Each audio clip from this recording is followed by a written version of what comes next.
What's up, everybody? It's Chad O'Shea, Sportegrity here, and this is a video that I've been very excited to make in the last week or so.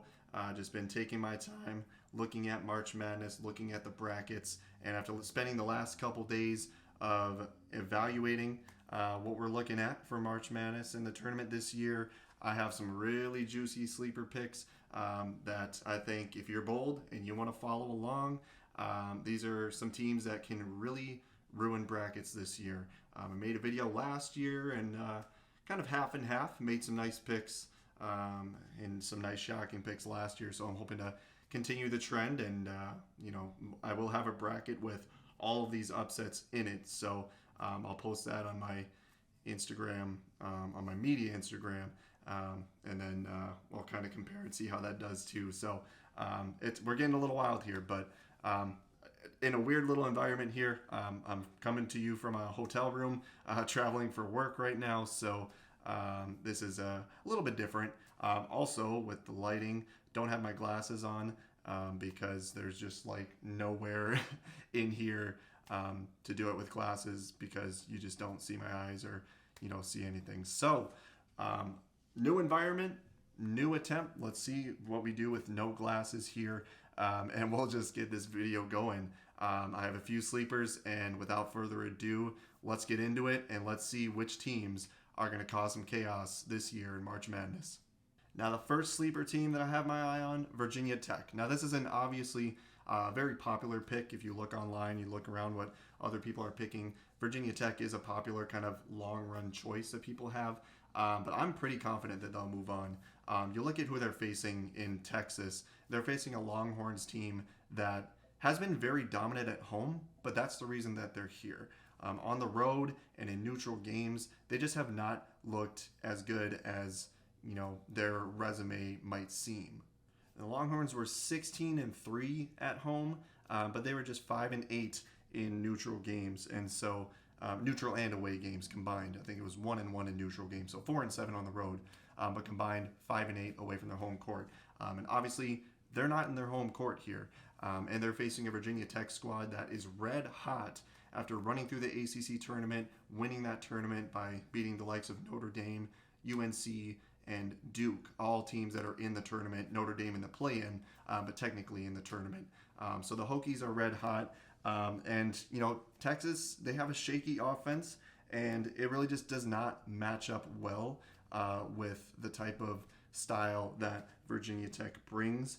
They have a very slow pace, and if the Hokies get out to an early lead, it could really spell disaster for Texas and the Hokies. I'm not so sure that I believe that they'll make a deep run, but they have the momentum on their side. They have the resume for it. And so look out for the Hokies this year. I think they'll make some noise, at least in round one here. Next up, my second upset pick. We're getting crazy. We're picking a 16. You heard me right. Like I said, I'm going to make a bracket that is a crazy bracket. This one is not going in my main bracket, but we're picking a 16, and we're picking Norfolk State to shock the world and beat Baylor to become the second 16 seed all time to beat a number one. Simply put, Baylor is beat up. They've been limping into this tournament. They lost their quarterfinal against Oklahoma in the Big 12 tournament. Meanwhile, Norfolk State, they just shot the lights out in their conference championship, 11 for 23 from three. And they also like to punish you inside and get to the free throw line. And they can really just hit you from all areas of the court.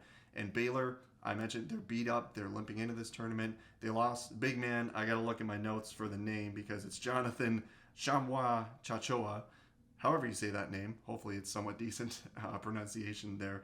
But they lost him to season-ending injury, and they haven't had their leading shooter, LJ Cryer, for the last 6 weeks as he's been dealing with a foot injury. So that's a big question mark here. Will Cryer show up? So keep an eye out on that, on the injury reports, if Cryer plays. If he does, I think Baylor will have a better chance here.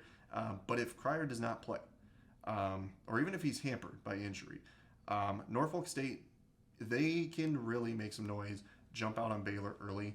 And Norfolk, they're not a stranger to the tournament. This is the second year in a row that they've made it to the dance. Last year they made it, and then they lost big time to Gonzaga, so didn't exactly threaten for an upset last year. But As far as Norfolk, they really like I said, they hit you from all areas. They play physical inside. They shoot the lights out from outside, and really, in general, they're just an experienced team in the top 10% of all Division One programs as far as roster experience. So look out for Norfolk, and definitely would be the 16 that I would say has the best chance to upset and shock the world round one. Next up, we're keeping that crazy train going. So my third upset pick, this time it's a 15, and it's Delaware to beat Villanova. So I'm getting real insane here, but the Blue Hens, they're a team that has a variety of scorers. They have 6 different players that average 9.5 points per game. So they can really spread the court, and it doesn't matter who gets the ball, they can score, and they can really hit you from all around the court. So they play a Villanova squad that, obviously Jay Wright, been there, done that. He's made the runs. He's won a championship. They know how to manage March. But Delaware is a team that they rank in the top 50 in effective field goal percentage. And Jameer Nelson Jr. Is one of those lead guys that could become, a prominent name here in March as he leads the Blue Hens. And they look to bust brackets everywhere. So I'm mainly picking Delaware here. Just for the sheer fact that they're not relying on one person, not two people, but they have 6 people that can really, fill up that scoreboard and really score early on. So we picked a 16 seed. Now we're picking a 15 seed. We'll tone it down a little bit, but wanted to get a little bit bold here. And Delaware is not a bad 15 if you're looking to really separate yourself. Next up, we're going with a 9 seed. We're going with Marquette to beat UNC and potentially make a deep run and beat Baylor in that next round if Baylor does advance, according to my earlier upset pick. But Marquette, simply put, they're led by a guy named Shaka Smart. If you're familiar with the tournament, Shaka Smart is a coach who has been there. He's been on deep runs with mid-majors. He knows how to manage March, kind of like what I said last pick with Jay Wright. But Shaka Smart really leads this team, and it's a dangerous team because they play with a very fast pace. If you're noticing a theme here, I love the fast-paced teams because they can really jump out on you and make life hard right away. So that's always going to be a theme I'm looking for. But back to what I was saying with Marquette, they have a very fast pace, but then on the other end, the very next possession, they play a very tough defense, a very cutthroat defense that really makes life hard to move the ball around and get an offense going. And that's really, that combination, I think, is a very bad matchup for a UNC North Carolina team that plays a very small rotation. 6 or 7 guys get most of the minutes, which, that's not too bad. But when you rely on a small rotation and you're facing a team like Marquette that gets into a marathon with you and then on the very next play slows you down, that's a confusing combination there. And so I think Marquette, as impressive as North Carolina has been to get to this point with some nice wins that they've had, I think that, Marquette, they're going to play spoiler, not only in this opening round, but in the next round and even further. So I wouldn't be surprised if Marquette is one of those teams that pushes for, a run to the Elite Eight or further. So we'll see, but I really like Marquette. My next upset pick, we got Alabama Birmingham, UAB, the Blazers. They're a 12 seed. They're facing off against number 5 Houston. Houston, a team that went to the Final Four last year. So this is a very hard pick for me because I like Houston. I think that they have every bit of the potential to make another deep run. But UAB is just a team that they're, again, a team that's capable of shooting the lights out. And you look at Houston, somehow they've managed injuries pretty well. They lost guards Marcus Sasser and Tremont Mark, so they've really had to battle a little bit to finish the season and get to this point. But I think Houston, they're a team that can get shocked, can get thrown off, and now that you're in March, teams with uncertainties like that, those are the ones that, you might want to avoid a little bit. On the UAB side, like I said, they can shoot the lights out. They're led by a guy named Jordan Walker, but his nickname is Jelly Walker.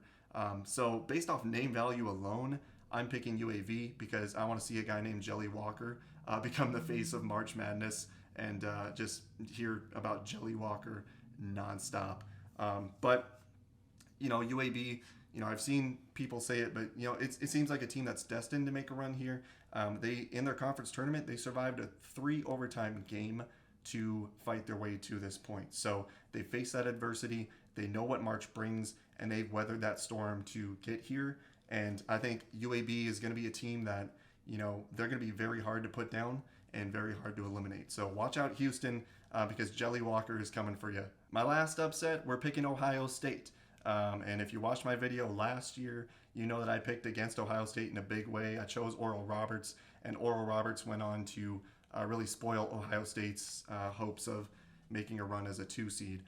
They're back in the tournament this year as a 7, facing off against 10 Loyola Chicago. Loyola is going to be a popular pick here. Everyone's going to recognize the program. They're going to recognize Sister Jean, all those things. I'm sorry, Sister Jean. I hate to pick against you. I picked you last year, but we're picking Ohio State, giving them some good karma to reverse it and hopefully help them get on a big run here too.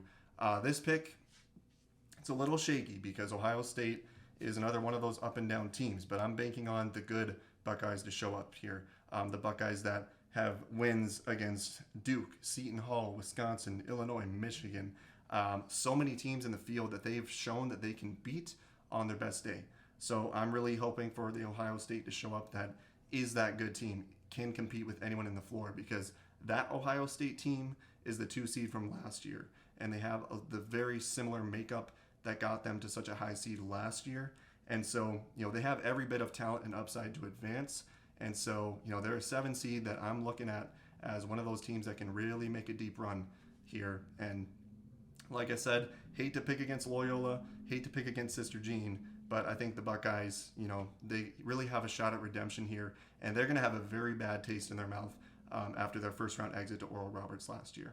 But that's it for my upset picks. So hopefully it didn't disappoint with the spiciness and the creativeness, the creativity of my upsets here. I got to end this video because I'm losing the sunlight here in my hotel room. So let me know what you think about my upsets. I know they're crazy. I know I might get a little bit of negativity and say there's no chance, but it's March, and the beauty of March, why I love it, why it's my favorite time of the year, is no one's a favorite, no one's hands down lock to win a game, let alone go to the championship. And so these are just some of the upset picks that I really like and I want to circle. And I'm going to make a bracket with all of these picks and see how it goes. So I'm looking forward to it and looking forward to who you guys might think are going to make a deep run, because I just love everything about March and I love to see what other people are thinking. So I'm going to end this video here, but thanks for watching. Now go out and fill your brackets and enjoy March Madness, everybody.